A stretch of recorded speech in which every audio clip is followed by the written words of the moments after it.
Alright, welcome back to Nature Yourself. I'm Ross Ruffing.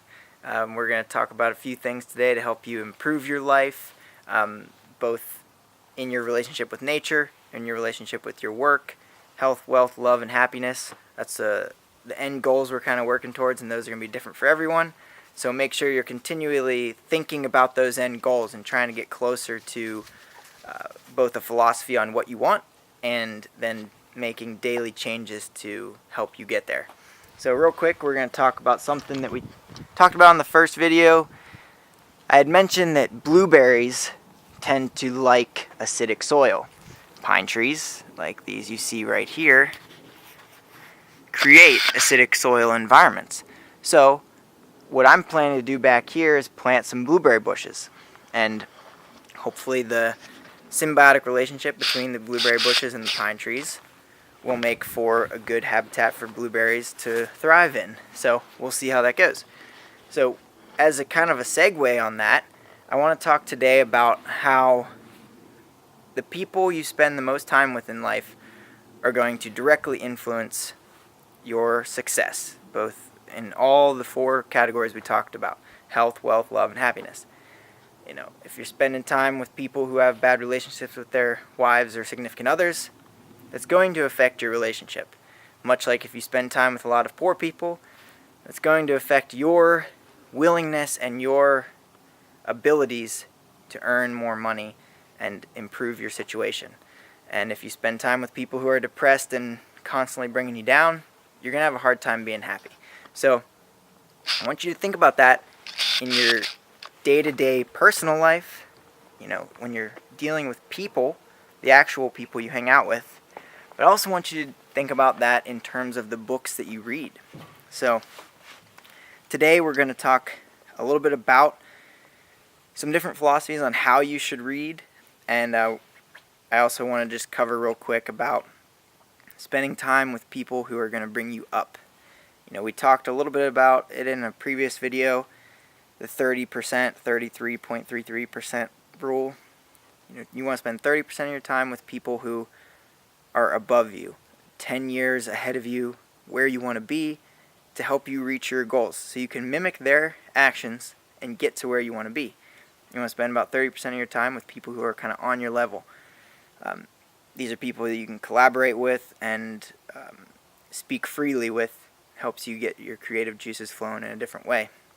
And then finally, you want to spend 30% of your time with people who you are mentoring, who you are helping to personally bring up, and maybe they look up to you in a certain way. And all three of those categories of people are really important, I think. And sometimes it's hard to find one of them, and different people will come in and out of your life throughout every different stage that you're in. And one I'm having kind of a tough time with right now is finding mentors that I can interact with on a daily basis. I have great mentors: my father, my father-in-law, my grandfather, my mom, my mother-in-law, lots of people in my family, my older brother that I look up to, my younger brother that I looked up to, my sister, all my cousins that I look up to. There's countless friends and family that I really look up to and utilize as mentors often. However, you need people that are going to be unbiased. My mom thinks everything I do is great, and I know that not everything is great. I have improvement to do, or I have things to improve upon. And I love you, Mom, and I appreciate how you're always so encouraging. But I also need some constructive criticism more often than not. And that's where a mentor who is unbiased can come in and help you. So I want to challenge you to find some people in your life that can challenge you to get to that next level that you're trying to get to, and also to be selective about the people you hang out with. We can all get caught up in situations where we're around a lot of people, around a lot of people that may not necessarily be bringing us up. And then, you spend some time and ultimately you realize that you're spending a lot of time with these people who aren't necessarily bringing you up and may even be bringing you down. You've got to work your way around those relationships. You got to find a way to either be helping them. Maybe they look up to you as a mentor, and you have an opportunity and maybe a responsibility to help those people. Or maybe they're just a lost cause, and you need to work hard to separate yourselves from them a little bit more. That could be a really hard thing to do, and the Band-Aid approach may not be the right way to do that, but that's going to be different for everybody. Feel free to comment below. Don't use any names, but feel free to comment below if there's something you want to express, that there's some people in your life that you think you need to work towards either helping them or maybe spending a little bit less time with them, in the hopes that you can find other people that are going to bring you up more. A great way to do that is by reading. Every successful person I talk to reads. Every single one. I don't think I know any successful people that are like, reading's for losers, or I just watch movies, So why wouldn't you read if you want to be successful? And I'm not just talking about money, health, wealth, love, and happiness. It takes a lot of knowledge to get to where you want to be in any industry, in any walk of life, whether it's gardening or astrophysics. So I've been taking this program, 67 Steps with Tai Lopez, Tailopez. You can check him out, tailopez.com. Really great mentor and an inspiring kind of talker. He's done some different TED Talks, and he does a lot of different things in the business community out in California.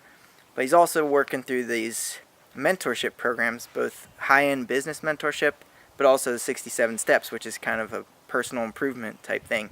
You might be interested in checking that out. I found out about him through a YouTube ad, and usually I think most of you are probably like me, that you kind of pass over those YouTube ads and try to get to whatever you're trying to watch.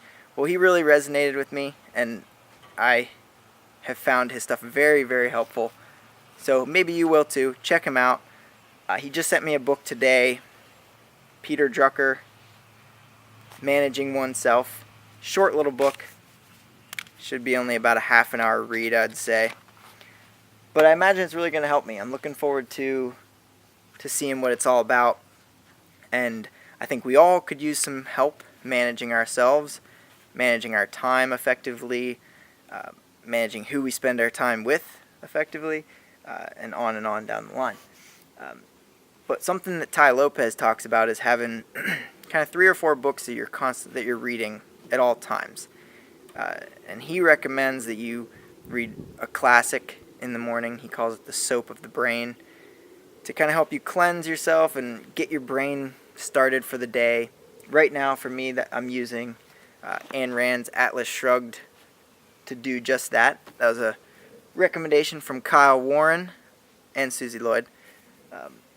But it's a fantastic book, and I've been reading it for quite a while. I'm starting to make my way through it a little bit quicker now that I'm on this more structured regimen. But with any long book like that has some pretty complex social and political philosophies, I like to take my time.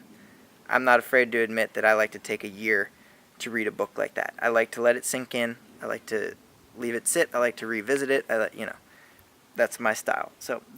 And everybody has their own things. So I read those books slower because of those reasons. I try to get as much out of them as I can. So to each their own. In the middle of the day, lately I've been reading Stephen Covey, The 7 Habits of Highly Effective People. This is another great book. You might consider it a classic, especially in the kind of the self-help, self-improvement categories. So you could certainly get up in the morning and read that. It's inspirational. It's well written. It's got lots of things to learn from it. So absolutely, at some point in your life, read that book because it will help you immensely.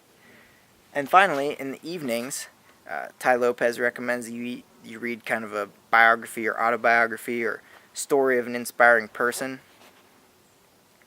Untamed, Will Harlan. I know the man that wrote this book. I used to work with him. He's a really good guy, really inspirational. He is the editor for Blue Ridge Outdoors magazine, which I still write articles for. But he wrote this book the wildest woman in America and the fight for Cumberland Island. If you don't know about Cumberland Island, Georgia, it's a beautiful, beautiful place that everybody should visit if you're into nature preservation and wildlife conservation, because it's an interesting story of private ownership over public use, and how one person can really be an influential force in a movement and change. And Carol Rook-Deschel was just that person. So she's very inspiring, and it's interesting to read her story through Will's eyes. So those are the books I'm reading. Please take the time to think about what you should be reading and what you can read to help you get closer to those end goals. As you're reading, take a pen, write up your books, take down notes, highlight a quote, mark a page.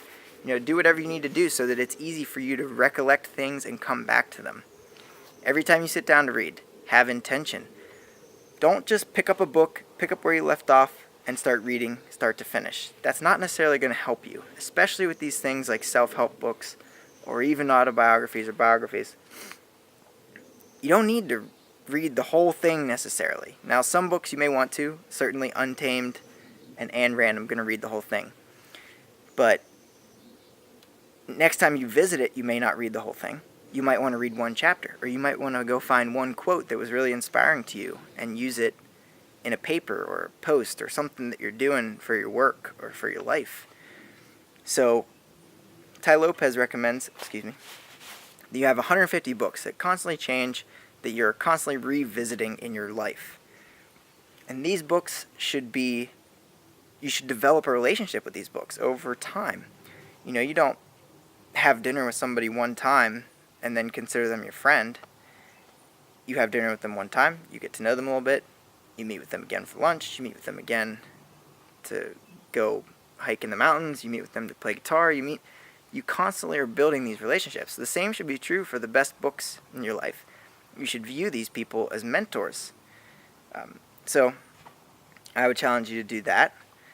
And then finally, like I was saying, you don't have to feel like you need to read these books cover to cover when you revisit them. Sit down with an intention, figure out your intention, what you want to get out of it. Go to the table of contents, find some chapter that's going to relate to what you're thinking about, what you need help with in life. Read a chapter, and then put it back on the shelf and revisit it another time. There's nothing wrong with that. And that is a really effective way, especially to use these self-help books or these autobiographies or biographies, or even the classics. I love to read poetry. And I don't need to sit down and read a poetry book cover to cover, but I like to revisit certain poems. So whatever works for you, find what is going to help you the most in life and apply it. And please, comment below. Let me know what you're reading. Let me know if there's any good books that I should read. I'm always open to recommendations. And tell me kind of what you're going to work on in your life to help you get closer to finding these relationships with people that are going to benefit you and them, and what you're going to do to narrow down the relationships in your life that may not necessarily be helping you get to where you want to be.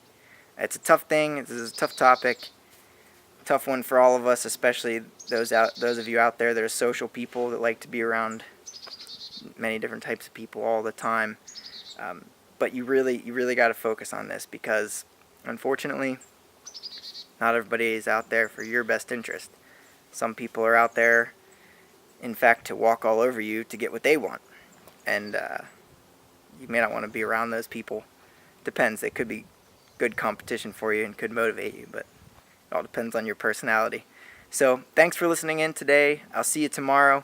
Feel free to comment below, shoot me a message. I've been getting a lot of great feedback, and I really appreciate everybody that's watching, and I hope that I'm helping you as much as you're motivating and inspiring me. So we'll see you tomorrow. Thanks for listening in.